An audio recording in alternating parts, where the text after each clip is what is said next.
அனைவருக்கும் வணக்கம். நேற்று UPSC civil services exam 2026 notification release ஆச்சு. ஒரு லாங் வெயிட்டுக்கு அப்புறம் இது ரிலீஸ் ஆகிருக்கு. ஆனால் நேற்று ஒரு பெரிய சர்ப்ரைஸை எல்லாரும் பார்த்தாங்க. யூபிஎஸ்சி நிறைய சேஞ்சஸை கொண்டு வந்திருக்காங்க. சிலபஸில் சேஞ்ச் எதுவும் இல்லை, சப்ஜெக்ட்ஸ்லேயோ பேட்டர்ன்லேயோ சேஞ்ச் இல்லை. ஆனால் ரெக்ரூட்மெண்ட் கண்டிஷன்ஸில் கொண்டு வந்திருக்காங்க. அதாவது ஆட்களை வேலைக்கு எடுக்கிறாங்க இல்லையா, இதில் நிறைய புது கண்டிஷன்ஸை கொண்டு வந்திருக்காங்க. இதை பார்த்து நிறைய ஸ்டூடெண்ட்ஸ் பயந்து போயிருக்காங்க. நேற்றுலேருந்து இன்றைக்கி வரைக்கும் எனக்கு தொடர்ந்து கால்ஸ் வருது. ஒரு டீச்சராக இந்த நேரத்தில் உங்களை நான் என்ன அட்வைஸ் பண்ண விரும்புகிறேன்னா, தயவுசெய்து பேனிக் ஆகாதீங்க, பயப்படாதீங்க. இந்த வருஷம் நீங்கள் கொடுக்க போகிற அட்டம்ப்டில் உங்களுக்கு எந்த ஆபத்தும் இல்லை. ஏன்னா சிலபஸ் மாறல, டிஃபிகல்ட்டி லெவல்லையோ வேறு எந்த ஒரு ஆஸ்பெக்ட்லேயோ உங்களுக்கு சேஞ்ச் இல்லை. இதை தயவுசெய்து மைண்டில் வைங்க. ரெக்ரூட்மெண்ட்டில் தான் சில மாற்றங்கள் வந்திருக்கு. இந்த மாற்றங்களை ஒவ்வொன்றா நான் இப்போ எக்ஸ்பிளைன் பண்ணுறேன். சிம்பிளாக எல்லாருக்கும் புரிகிற மாதிரி ரொம்ப ஸ்லோவாக எக்ஸ்பிளைன் பண்ணுறேன். உங்கள் டியூட்டி நீங்கள் இப்போ என்ன பண்ணணும்னா, நோட்டிஃபிகேஷன் எடுத்து தயவுசெய்து ஃபுல்லாக படிக்கணும். நிறைய பேர் இதை பண்ணுறதில்ல. என்னுடைய எக்ஸ்பீரியன்ஸ்னால் நான் சொல்கிறேன். நோட்டிஃபிகேஷனை ஃபுல்லாக படிங்க. ஒரு சிவில் சர்வீசஸ் ஆஸ்பிரண்ட்டுக்கு ஒரு பேசிக்கான ஒரு தகுதி என்னென்னா, ஒரு டாக்குமெண்ட்டையோ ஒரு பேப்பரோ எடுத்து படிக்க தெரியணும். அதில் இருக்கிறத புரிஞ்சுக்கணும். கம்ப்ரஹென்ஷன். நாளைக்கு ஒரு ஐஏஎஸ் ஆஃபீஸர் ஆகிறீங்கன்னா நிறைய டாக்குமெண்ட்ஸை நீங்கள் பார்க்கணும். இன்டர்நெட்டை நீங்கள் கோத்ரூ பண்ணணும். முக்கியமான டெசிஷன்ஸ் எடுக்கணும். அப்போ கம்ப்ரஹென்ஷனுங்கிறது முக்கியம். தயவு செய்து நோட்டிஃபிகேஷன் நீங்களே எடுத்து ஃபுல்லாக படிங்க. முடிஞ்ச வரைக்கும் முக்கியமான ஏரியாஸை படிங்க. இந்த கண்டிஷன்ஸையும் நீங்கள் படிங்க. அதற்கப்புறம் அப்ளை பண்ணுங்கள். நீங்கள் தான் அப்ளை பண்ணணும். இன்னொரு நபர்கிட்ட கொடுத்து செய்ய வைக்காதீங்க. நிறைய பேர் இந்த தப்பையும் செய்கிறாங்க. இப்போ அப்ளிகேஷனில் பார்த்தீங்கன்னா ரொம்ப ஸ்ட்ரிக்ட் ஆகிட்டாங்க. சில ஃபீல்ட்ஸ் அதுக்கப்புறம் மாற்ற முடியாது. தயவு செய்து இன்னொரு நபர்கிட்ட கொடுத்து ஃபில் பண்ணாதீங்க. நீங்களே இன்ஸ்ட்ரக்ஷனை ஃபுல்லாக படிங்க. இன்ஸ்ட்ரக்ஷனை படிக்கிறதுல பிரச்சனை இருக்குன்னா ஹெல்ப் வாங்கிக்கோங்க. அப்பா அம்மா கிட்டேயோ ஃப்ரெண்டுக்கிட்டே ஹெல்ப் வாங்க. அதை தாண்டி பிரச்சனை இருக்குன்னா ஐஏஎஸ் அகாடமிஸ்க்கு போயிருங்க. அப்ளிகேஷன் ஃபில் பண்ணுறதுக்கு அவங்க கண்டிப்பாக ஹெல்ப் பண்ணுவாங்க. அதற்கு பணம்லாம் வாங்க மாட்டாங்க. தயவு செய்து இதை பண்ணுங்கள். ஓகே, இப்போது இந்த நியூ கண்டிஷன்ஸ் இருக்கு இல்லையா, இதை நான் 1 by 1 எக்ஸ்பிளைன் பண்ணுறேன். அதற்கப்புறம் இந்த நியூ கண்டிஷன்ஸில் நம்ம கவனிக்க வேண்டியது என்ன, இதில் பாதகம் இருக்கா சாதகம் இருக்கான்னு சொல்கிறேன். இதில் என்னுடைய பர்சனலான ஒப்பீனியனையும் நான் சொல்கிறேன். இதெல்லாம் நம்ம லாஸ்ட்டில் பார்க்கலாம். Okay, first condition. யூபிஎஸ்சி என்ன சொல்கிறாங்கன்னா, ஏற்கனவே ஒரு கேண்டிடேட் ஐஏஎஸ்லேயோ ஐஎஃப்எஸ்லேயோ செலக்ட் ஆகியிருந்தா அவங்க திரும்ப எக்ஸாமினேஷனை 2026 எழுத முடியாது. இதை தான் சொல்கிறாங்க சிம்பிளாக. ஆனால் டீட்டெயிலாக சொல்லியிருக்காங்க ஃபஸ்ட்டு பாயிண்டில். உதாரணத்துக்கு 2025 ஒரு நபர் ஐஏஎஸ்ஸாவோ ஐஎஃப்எஸ்ஸாவோ ஆகிட்டார்னா இந்த 2026 எக்ஸாமை அவர் திரும்ப ஃபுல்லாக எழுத முடியாது. இது எந்த லாஜிக்கை வச்சு சொல்கிறாங்கன்னா, நீங்கள் டாப் 2 சர்வீசஸ் பார்த்தீங்கன்னா ஐஏஎஸ் அண்ட் ஐஎஃப்எஸ். இம்பார்ட்டன்ஸ் வச்சு பார்க்கும்போது எல்லா சர்வீஸும் முக்கியத்துவம் வாய்ந்தது தான், நாட்டுக்கு கான்ட்ரிபியூட் பண்ணுறது தான். ஆனால் நீங்கள் இந்த ரேங்கிங்கை வச்சு பார்க்கும்போது டாப் மோஸ்ட் சர்வீசஸ் எதுனா ஃபஸ்ட்டு ஐஏஎஸ், அப்புறம் ஐஎஃப்எஸ், அப்புறம் ஐபிஎஸ். நீங்கள் எடுக்கிற மார்க்கை வச்சு ரேங்க் போடுவாங்க. அந்த ரேங்கை வச்சு தான் சர்வீஸ் டிட்டர்மைன் ஆகும். அந்த லாஜிக்கில் பார்த்தோம்னா ஐஏஎஸ் ஆர் ஐஎஃப்எஸ் ஏற்கனவே உங்களுக்கு கிடச்சிருச்சுன்னா அந்த சர்வீஸில் வேலை செய்ய போயிருங்க அப்படின்னு யூபிஎஸ்சி சொல்கிறாங்க. திரும்ப நீங்கள் எழுத வேண்டிய அவசியம் இல்லை. ஏன்னா அந்த ரெண்டும் டாப் சர்வீஸ் தான். அதில் நீங்கள் ஜாயின் பண்ணிடணும். திரும்ப எழுத வேண்டாம்னு சொல்கிறாங்க. இது ஃபஸ்ட்டு கண்டிஷன் சார். செகண்டு, ஐபிஎஸ்க்கு வரும். ஐபிஎஸ் தேர்டில் இருக்குது, கரெக்டாக? ஒருவேளை ஏற்கனவே ஐபிஎஸ்சில் ஒருத்தர் செலக்ட் ஆகி இருக்காருன்னா அவர் எழுதலாம். காரணம் என்னென்னா, அதுக்கும் மேலே ஐஎஃப்எஸ் ஐஏஎஸ் இருக்கு இல்லையா, ஹையர் சர்வீஸ் இருக்குது. அப்போ அவர் திரும்ப எழுதலாம். ஆனால் திரும்ப ஐபிஎஸ்கே வர முடியாது. இது எந்த லாஜிக்கில் சொல்கிறாங்கன்னா, இதுக்கு முன்னாடி வரைக்கும் ஐபிஎஸ்சில் செலக்ட் ஆவாங்க. ஆனால் அவங்களுக்கு விரும்பாத ஒரு ஸ்டேட் கிடச்சிருக்கும். உதாரணத்துக்கு ரொம்ப தூரத்தில் கிடச்சிருக்கும், இல்லை ஒரு பிரச்சனை மிகுந்த ஒரு ஸ்டேட்டாக இருக்கும். அப்போ சில பேர் என்ன பண்ணுவாங்கன்னா, திரும்ப எக்ஸாமினேஷன் எழுதி பெட்டராக ரேங்க் எடுப்பாங்க. எடுத்து ஹோம் கேட்டருக்கு வருவாங்க. சொந்த ஸ்டேட்டுக்கு அவங்க வேலை செய்ய வருவாங்க. அடுத்து சொந்த ஸ்டேட்டுக்கு பக்கத்தில் இருக்க ஒரு ஸ்டேட்டுக்கு போவாங்க. உதாரணத்துக்கு ஒருத்தருக்கு அசாமில் ஐபிஎஸ் கிடச்சிருக்குன்னு வைக்கலாம். சும்மா எக்ஸாம்பிள் சொல்கிறேன். அவருக்கு அங்கே வேலை செய்ய விருப்பம் இல்லை. திரும்ப எழுதுவார், நல்ல ரேங்க் எடுத்து சொந்த ஸ்டேட்டான, அதாவது ஹோம் கேட்டரான தமிழ்நாட்டுக்கே வருவார். இல்லை பக்கத்தில் இருக்க கேரளாவுக்கோ கர்நாடகாவோ அப்படி போவார். இந்த மாதிரி நிறைய பேர் செய்கிறாங்க. அதே நேரத்தில் கிடைச்ச ஸ்டேட்டே போதும்னு அங்கேயே வேலை செய்கிறவங்களும் இருக்காங்க. இது வந்து பர்சனல் ஒப்பீனியன், இதில் நான் ஜட்ஜ்மெண்ட் பாஸ் பண்ண மாட்டேன். ஆனால் இனி என்ன சொல்கிறாங்கன்னா, ஒன்ஸ் ஐபிஎஸ் ஆகிட்டிங்கன்னா திரும்ப அந்த ஐபிஎஸ்க்குள்ளே வேறு கேடர் கேட்காதீங்க, வேலை செய்ய போயிடுங்க, எங்கே கிடைச்சாலும் போயிடணும், சர்வ் பண்ண போங்க. ஆனால் அதுக்கும் மேலே இருக்க சர்வீஸ் வேணும்னா நீங்கள் திரும்ப எழுதலாம் அப்படின்னு சொல்கிறாங்க. சரிங்களா? இது செகண்ட் கண்டிஷன். தேர்டு கண்டிஷனுக்கு வரேன். இதுதான் கொஞ்சம் கான்ட்ரவர்ஷியலாக இருக்குது. இது என்ன சொல்லுதுன்னா, குரூப் ஏ சர்வீசஸ், நிறைய குரூப் ஏ சர்வீசஸ் இருக்கும். ஐஎஃப்எஸ்ஏ ஒரு குரூப் ஏ சர்வீசஸ் தான். அதை தாண்டி IRS customs, IRS income tax, Indian account and audit service, Indian information service, Indian postal service, இதெல்லாம் குரூப் ஏ சர்வீசஸ். ஒருவேளை நீங்கள் 2026 இந்த வருஷம் எழுதுறீங்கல்ல, அதில் ஒரு குரூப் ஏ சர்வீஸ் கிடைக்குது அப்படின்னா நீங்கள் ஃபர்தராக இந்த எக்ஸாமை திரும்ப கொடுக்கலாம். அதாவது நீங்கள் மறுபடியும் அட்டெண்ட் பண்ணலாம். ஆனால் அதில் சில கண்டிஷன்ஸ் இருக்குது. எப்படி பண்ணணும்னா, இமீடியட்டாக அட்டெம்ப்டை கொடுத்துடணும். 2027லே கொடுத்துடணும். அதற்கு எக்ஸப்ஷன் வாங்கணும். அதாவது ஒரு விதிவிலக்கு இருக்குது, எக்ஸம்ஷன். அதுக்கு நீங்கள் அப்ளை பண்ணணும். சிம்பிளாக சொன்னால் பர்மிஷன் வாங்கணும். அது என்ன பர்மிஷன்னா, 26ல் ஒரு குரூப் ஏ சர்வீஸ் கிடச்சிருச்சு, உதாரணத்துக்கு ஐஆர்எஸ் கிடச்சிருச்சு. ஆனால் நான் மறுபடியும் எழுத போகிறேன், ஏன்னா பெட்டரான சர்வீஸ் வேணும். உதாரணத்துக்கு ஐபிஎஸ்ஓ, ஐஏஎஸ்ஓ அல்லது ஐஎஃப்எஸ்ஓ வேணும். அதற்கு நான் திரும்ப எழுத போகிறேன். அப்போ எப்படி எழுதணும்? 2027லேயே எழுதிடணும், அடுத்த வருஷமே எழுதிடணும். எக்ஸம்ஷனை நீங்கள் வாங்கணும். எக்ஸப்ஷனை வாங்கிட்டு நீங்கள் என்ன பண்ணலாம்னா, லீவ் எடுத்துக்கலாம். ட்ரைனிங் போக வேணாம், லீவ் எடுத்துக்கலாம். ஆனால் ஃபவுண்டேஷன் கோர்ஸ் மட்டும் நீங்கள் அட்டென்ட் பண்ணணும். ஓகேவா? அடுத்து இந்த அடிப்படையில் போகிறவங்க 2027லையும் செலக்ட் ஆகிறாங்கன்னு வைக்கலாம். உதாரணத்துக்கு 26ல் உங்களுக்கு ஐஆர்எஸ் கிடைக்குது, 27ல் நீங்கள் எக்ஸம்ஷன் வாங்கி அந்த எக்ஸாமை எழுதிட்டீங்க. அப்போ உங்களுக்கு ஒரு ஐபிஎஸ் கிடைக்குதுன்னு வைப்போமே. இப்போ நீங்கள் ஃபைனலாக டிசிஷன் எடுத்தாகணும் இல்லையா? ஏன்னா ஒரு சர்வீஸில் தான் வேலை செய்ய முடியும். அப்போ 2027 எக்ஸாம் எழுதி முடிச்சதுக்கப்புறம் டிசிஷன் எடுக்கும். 2026ல் கிடைச்ச சர்வீஸை சூஸ் பண்ணுவான், 27ல் கிடைச்சதை சூஸ் பண்ணுவான்னு நீங்கள் டிசிஷன் எடுக்கணும். ரெண்டில் நீங்கள் ஏதாவது ஒன்று தான் சூஸ் பண்ண முடியும். அதுக்கப்புறம் நீங்கள் சர்வீஸில் ஜாயின் பண்ணிடணும்.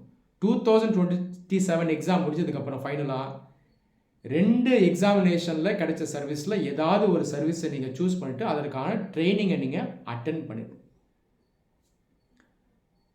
ஒருவேளை நீங்கள் 2026ல் கிடைச்ச சர்வீஸையும் எடுக்கலை, 27ல் கிடைச்ச சர்வீஸையும் எடுக்கலை, ஐஆர்எஸும் வேண்டாம், ஐபிஎஸும் வேண்டாம் அப்படின்னு நீங்கள் சொல்லிட்டீங்க, ட்ரைனிங்கை அட்டென்ட் பண்ணலை அப்படின்னா 2 சர்வீஸும் ஆட்டோமேட்டிக்காக கேன்சல் ஆகிடும். ஐஆர்எஸும் கிடைக்காது, ஐபிஎஸும் கிடைக்காது.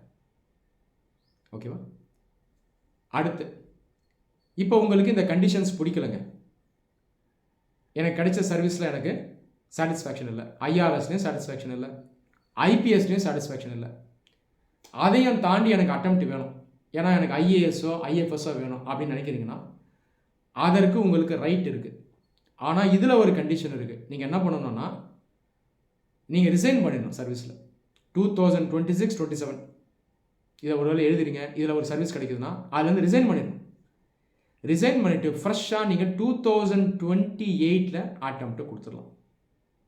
ஸோ இதெல்லாம் நியூ ரூல்ஸ், இதெல்லாம் ஆக்சுவலாக ரெஸ்ட்ரிக்ஷன்ஸ்.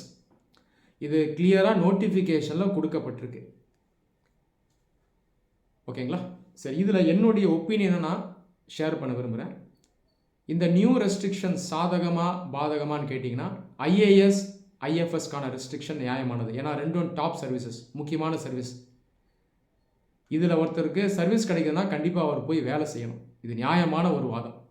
அவர் திரும்ப எழுதுறது மற்றவங்களை அஃபெக்ட் பண்ணும். ஏன்னா நாட்டுக்கு சர்வ் பண்ணுறோம், நமக்கு அதுக்கான காம்பன்சேஷன் கிடைக்குது. அதனால் ஃபஸ்ட்டு கண்டிஷன் நியாயமானது. செகண்ட் கண்டிஷனும் என்னை பொறுத்த வரைக்கும் நியாயமானது. எந்த ஸ்டேட்டில் ஐபிஎஸ் கிடைச்சாலும் போய் வேலை செய்யணும். ஏன்னா ஐபிஎஸ்ங்கிறது லா அண்ட் ஆர்டர் தான், மக்களை பாதுகாக்குது. நம்முடைய நீடுக்காக நான் இந்த ஸ்டேட்டில் தான் வேலை செய்வேன், சொந்த ஸ்டேட்டில் தான் வேலை செய்வேன் அப்படின்னு சொல்கிறது என்னை பொறுத்த வரைக்கும் நியாயமாக இருக்காது. நீங்கள் ஆர்மியில் இருக்கவங்க பாருங்கள், ஜவான்ஸ் பாருங்கள், ஏழையான ஒரு ஃபேமிலியிலேருந்து வந்திருப்பார், சியாச்சன் கிளேஷியரில் போய் வேலை செய்வார். அன்றைக்கி ஈவினிங் உயிரோடு இருப்பாரா இல்லையான்னு நமக்கு தெரியாது. இதெல்லாம் மீடியா டிஸ்கஸ் பண்ணுறதில்ல. அவர் போய் வேலை செய்கிறார்ல. ஏன் ஒரு கான்ஸ்டபிள் எடுத்துங்க, ரோட்டில் பல மணி நேரம் பொல்யூஷனை தாங்கிட்டு, வெயிலை தாங்கிட்டு, மழையை தாண்டிட்டு நிற்கிறாரு. அப்படின்னா ஐபிஎஸ் பார்த்தீங்கன்னா பவர் அதிகம். போதுமான அளவு செக்யூரிட்டி இருக்குது, இன்சென்டிவ் இருக்குது, எல்லாமே இருக்குது. அதில் கண்டிப்பாக எந்த ஸ்டேட் கிடைச்சாலும் வேலை செய்யணும். செகண்ட் கண்டிஷனும் என்னை பொறுத்த வரைக்கும் நியாயமானது. அதுக்கப்புறம் வருது பாருங்கள், இந்த குரூப் ஏ சர்வீஸ் சம்மந்தமான கண்டிஷன். அதில் எனக்கு மாற்று கருத்து இருக்குது. இப்போ என்ன சொல்கிறாங்கன்னா, ஒரே ஒரு அட்டெம்ப்ட் தான் எக்ஸ்ட்ரா தர முடியும், அதுவும் இமீடியட்டாக கொடுத்துடணுன்றாங்க. என்னை பொறுத்த வரைக்கும் இது கொஞ்சம் ஸ்ட்ரிக்டாக இருக்குது. இதில் கொஞ்சம் அவங்க ரிலாக்ஸ் பண்ணலாம். என்னை பொறுத்த வரைக்கும் 2 எக்ஸ்ட்ரா அட்டெம்ப்ட் தரலாம். சர்வீஸ் வாங்கினதுக்கப்புறம் 2 அட்டெம்ப்ட்ஸ் அவங்க யூஸ் பண்ணுற மாதிரி அலோவ் பண்ணாங்கன்னா இது நியாயமாக இருக்கும். காரணம் என்னென்னா, இந்த ப்ரிப்பரேஷனும் ரொம்ப ரிகரஸ் ஆனது, எஃபர்ட் அதிகம் போடணும், கொஞ்சம் மென்டல் ஸ்ட்ரெஸ் இருக்கும், நடுவில் ரிலாக்ஸ் பண்ணணும்.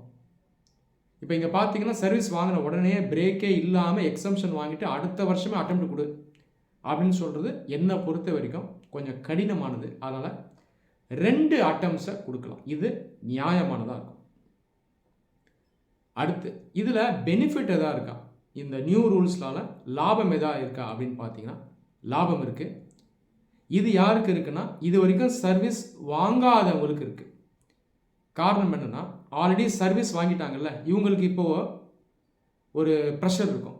இன்னும் ஒரே அட்டெம்ப்ட் தான், நான் இதை கொடுத்து தான் ஆகணும், செலக்ட் ஆகி தான் ஆகணும் அப்படின்ற ப்ரெஷர் பார்த்தீங்கன்னா அவங்களுக்கு அதிகம் வந்துடும். அது இல்லாமல் ஐபிஎஸ்ஸோ அல்லது ஒரு குரூப் ஏ சர்வீஸோ வாங்குறவங்க மறுபடியும் எழுதுகிறாங்கன்னா, ஜென்ரலாக அந்த சர்வீஸ்க்கு மேலே இருக்க சர்வீஸ் தான் அவங்க எடுக்க நினைப்பாங்க லாஜிக்கலாக.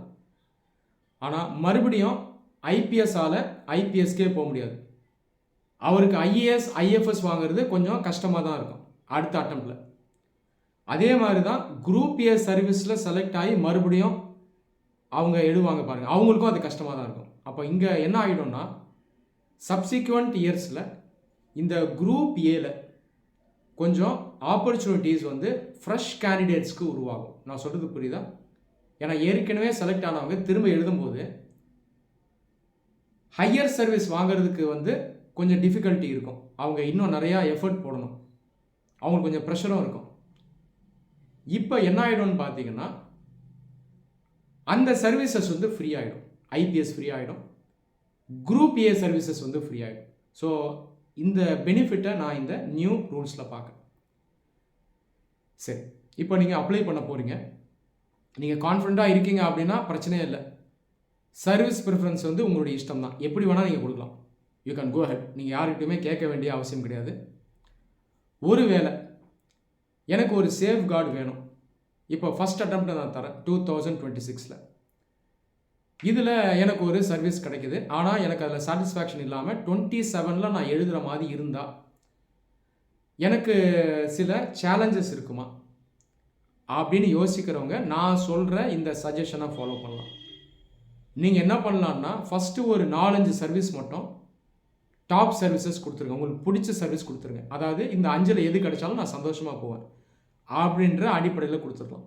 4-5 உதாரணத்துக்கு ஐஏஎஸ் ஐஎஃப்எஸ் ஐபிஎஸ் ஐஆர்எஸ் அப்படி கொடுத்துருங்க. அதுக்கப்புறம் நேச்சுரலாக பொதுவாக நம்ம எப்படி கொடுப்போம்னா, மற்ற குரூப் ஏ சர்வீசஸை கொடுப்போம். இதுதான் ஜென்ரலாக எல்லோரும் பண்ணுவாங்க. ஆனால் இதற்கு பதிலாக நீங்கள் என்ன பண்ணணும்னா, டாப் 4 சர்வீசஸ், அதற்கப்புறம் குரூப் பி சர்வீசஸை கொடுத்துருங்க. மொத்தம் 5 குரூப் பி சர்வீஸ் இருக்குது. DANICS, DANIPS, PONDIPS, armed forces head quarter service 5 இருக்குது. அப்போ ஃபஸ்ட்டு 4க்கு அப்புறம், அதாவது உங்களுக்கு ரொம்ப விருப்பமான சர்வீசஸ்க்கு அப்புறம் நீங்கள் எதை கொடுத்துருன்னா, குரூப் பி 5 சர்வீஸை கொடுத்துருங்க. இந்த லாஜிக் என்னன்னு பார்த்தீங்கன்னா, ஒருவேளை உங்களுக்கு பிடிச்ச சர்வீஸ் மிஸ் ஆகுது, அந்த அளவுக்கு நீங்கள் ஸ்கோர் பண்ணல, ரேங்க் எடுக்கலைன்னா, அடுத்து நீங்கள் கொடுக்குற ப்ரிஃபரன்ஸ் குரூப் பி கிடச்சிடும். குரூப் பிக்கு ரெஸ்ட்ரிக்ஷன் இல்லை நியூ ரூல்ஸில். புரியுதா சொல்கிறது?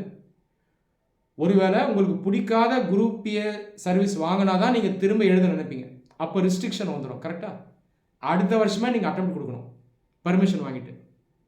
ஆனால் குரூப் பி வருது, மார்க் கொஞ்சம் குறைஞ்சிருச்சு, அந்த அளவுக்கு எஃபர்ட் போட முடியல, ஏதோ ஒன்று ஆயிடுச்சு, குரூப் பி சர்வீஸ் உங்களுக்கு கிடைக்கும். அப்போ இந்த ரெஸ்ட்ரிக்ஷன்ஸ் உங்களுக்கு அப்ளை ஆகும். வேணும்னா இந்த ஆப்ஷனை நீங்கள் சூஸ் பண்ணலாம். இது என்னுடைய பர்சனல் சஜஷன். இதை நீங்கள் அப்படியே எடுக்கணும்னு அவசியம் இல்லை. உங்களுடைய டிஸ்க்ரெஷன் நீங்கள் எக்ஸசைஸ் பண்ணிவிட்டு நீங்கள் அதுக்கு ஏற்ற மாதிரி சூஸ் பண்ணுங்கள். இந்த வீடியோ உங்கள் எல்லாருக்கும் ஹெல்ப்ஃபுல்லாக இருந்திருக்கும்னு நம்புகிறேன். Wish you all the very best for your success at the UPSC examination. நன்றி.